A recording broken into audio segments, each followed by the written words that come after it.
Imagine um mundo onde o sobrenatural e o terreno se entrelaçam, onde os milagres não são apenas histórias, mas realidades palpáveis. Agora, imagine um homem, Simão, o mago, cujo nome ecoava pelas ruas da Samaria como um símbolo de poder e mistério. Ele não era um mero ilusionista. Era um mestre da manipulação, um homem que construiu seu império sobre a fé ingênua das massas. Mas sua ambição não tinha limites. Não satisfeito em dominar os homens, ele sonhava em dominar o divino. Esta é a história de um homem que tentou o impensável. Comprar Deus, mas não é apenas uma história de ambição e fracasso. É um espelho que reflete nossas próprias lutas com o poder, a fé e a humildade. O que levou Simão a cometer tal erro? Que segredo seu passado escondia? E, acima de tudo, o que podemos aprender com sua queda em um mundo onde o poder e a ambição continuam sendo tentações constantes? Prepare-se para mergulhar em uma história que desafia não apenas Simão, mas todos nós.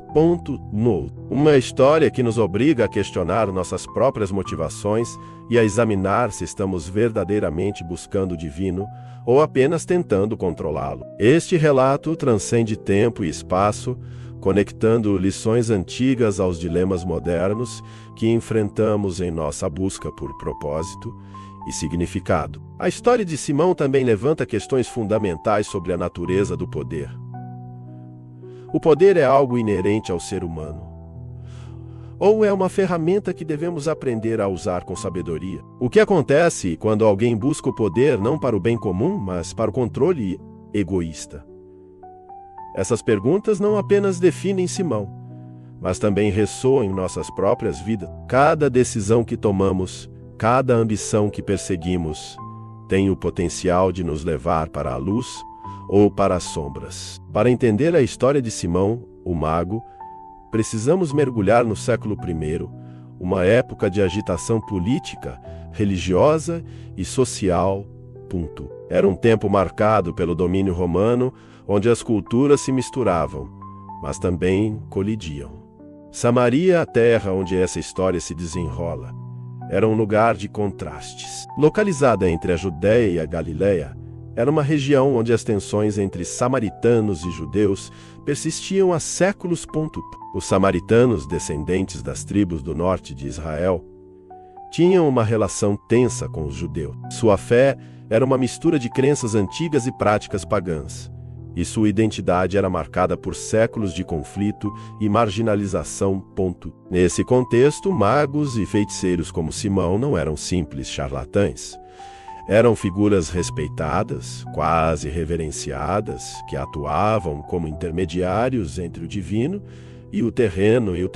As pessoas iam até eles em busca de cura, proteção e respostas. Simão não era exceção. Desde jovem, ele mostrou uma habilidade inata para manipular as massas. Seus truques de mágica, combinados com uma eloquência persuasiva, o tornaram uma figura poderosa. Mas, por trás de sua aparência imponente, Simão escondia uma fragilidade emocional que o consumia, o medo de ser descoberto como um impostor. Samaria, naquela época, era um caldeirão de superstição e desespero. As praças estavam cheias de comerciantes vendendo objetos mágicos, desde amuletos até poções. Os templos locais eram adornados com símbolos pagãos e os anciãos discutiam sobre textos sagrados antigos. No meio desse caos cultural, Simão emergiu como uma figura central, prometendo respostas para aqueles dispostos a pagar por ela. Mas o cristianismo chegou como um sopro de ar fresco nesse ambiente carregado de incertezas. Filipe, um dos primeiros evangelistas, chegou a Samaria com uma mensagem radicalmente diferente. Ele não prometia riquezas ou poder terreno, mas algo muito mais profundo: esperança, redenção e uma conexão genuína com o divino. Sua mensagem ressoou profundamente em uma população cansada de falsas promessas e soluções temporárias. O contraste entre Simão e Filipe não poderia ser maior. Enquanto Simão oferecia ilusões e truques, Filipe trazia milagres reais e transformações autênticas. Isso não apenas desafiou o poder de Simão, mas também expôs as rachaduras em sua fachada de invencibilidade. Para entender completamente a história, precisamos explorar como essas forças opostas colidiram e mudaram para sempre o destino de Samaria. O mago Simão não nasceu na riqueza. Sua infância foi marcada pela pobreza e pelo abandono desde cedo. Ele aprendeu a sobreviver usando sua astúcia e sua capacidade de enganar. Seu primeiro milagre foi um truque simples. Ele fez a aldeia acreditar que havia curado uma criança doente usando apenas palavras. A partir daí, sua fama cresceu, mas também sua sede de poder. Para Simão, a magia não era um dom, mas uma ferramenta para controlar os outros. Ele era um homem astuto, ambicioso e ávido por poder, mas também profundamente inseguro. Sua vida era governada pelo medo de ser descoberto e pela necessidade de manter sua fachada de invencibilidade. No entanto, Simão tinha um lado vulnerável. Em seus momentos de solidão, quando ninguém o via, ele costumava sentar-se sob as estrelas e perguntar-se se realmente existia algo além de seus truques. Ele ouvira rumores sobre um homem chamado Jesus, cujos milagres eram reais e cuja fé parecia genuína. Mas Simão descartava esses pensamentos rapidamente, temendo que aceitá-los significasse admitir que toda a sua vida havia sido uma mentira. Essa luta interna o tornava ainda mais perigoso, pois sua ambição era alimentada por uma profunda insegurança. O evangelista, por outro lado, era um homem de fé inabalável. Antes de chegar a Samaria, ele havia testemunhado os milagres de Jesus e sentido o chamado para levar o evangelho aos confins do mundo. Sua chegada a Samaria não foi por acaso. Foi guiada por uma visão que o impulsionou a ir onde poucos se atreviam. Filipe não apenas pregava, ele vivia o que pregava. Sua humildade e compaixão contrastavam com a arrogância de Simão, e era isso que atraía as pessoas. Filipe tinha uma história pessoal que o tornava único. Ele havia sido um homem comum, um camponês que lutava para alimentar sua família. Mas um dia, enquanto caminhava, ouviu a voz de um desconhecido que lhe disse: "Siga-me." Essa voz mudou sua vida para sempre. Filipe deixou tudo para trás e dedicou-se a compartilhar a mensagem de amor e redenção. Sua paixão era contagiante e sua presença inspirava confiança. Pedro e João, os apóstolos de Jesus, eram pilares da fé cristã. Pedro, pescador transformado em apóstolo, era conhecido por seu caráter impetuoso, mas cheio de amor. João, o discípulo amado, era um homem de sabedoria e profundidade espiritual. Juntos, eles representavam a dualidade da fé, firmeza e misericórdia. Sua chegada a Samaria não foi apenas para confirmar a obra de Filipe, mas também para estabelecer uma base sólida para a igreja primitiva. Pedro tinha cicatrizes emocionais de sua negação a Jesus, mas havia aprendido a perdoar a si mesmo e a transformar sua fraqueza em força. João, por sua vez, era um visionário. Ele passava horas em oração, buscando orientação divina. Sua relação com Jesus era tão profunda que muitas vezes se dizia que ele conseguia ver o coração de Deus. Quando Filipe chegou a Samaria, a cidade estava mergulhada na superstição. Simão era o centro das atenções, e seus seguidores o veneravam como a um deus. Mas tudo mudou quando Filipe começou a pregar. Suas palavras não eram promessas vazias. Eram respaldadas por milagres reais. Os doentes eram curados, os endemoninhados eram libertos, e as pessoas começaram a questionar a autoridade de Simão. Simão observava das sombras, incapaz de acreditar no que via. Seus truques pareciam insignificantes diante do poder do Espírito Santo. No início, ele tentou desacreditar Filipe, espalhando rumores sobre ele e tentando semear dúvidas na mente das pessoas.